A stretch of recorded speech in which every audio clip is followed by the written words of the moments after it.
What is search intent? As we've mentioned a couple of times before, search intent, also known as user intent, refers to the intention, the goal, or the reason behind a search query. When users type specific keywords into Google, they are looking for an answer to a question or certain kinds of results. Search intent can be influenced by demographics, technology, or device, and the customer's topical sophistication. You must match search intent in order to rank well on Google, and it is a major reason for losing rankings. There are 4 categories of search intent: navigational, commercial, informational, and transactional. Navigation intent is where the users know what they want to do, but they lack the exact URL. This is commonly a brand or product name. People even search for Google and Gmail using the browser navigation bar.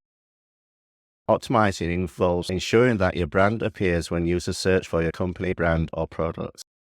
Informational search intent is the most common type of search. These people are seeking answers or knowledge without purchase intent. Create richly informative content that answers their most important questions and provides the best reward for clicking on your resulting search. Examples include how-to, what is, jargon term definitions, and ultimate guides. Commercial search intent is where people are looking for solutions in the market, but they need more information before they can decide to purchase. They might do comparisons, search for reviews, watch unboxing videos, demonstrations, or read best of listicles. Address the buyer objections, questions, and considerations that they might have. Transactional search intent is where the users are ready to make a purchase. They're looking for somewhere to buy. Examples include cheap flights, product near location, and product price.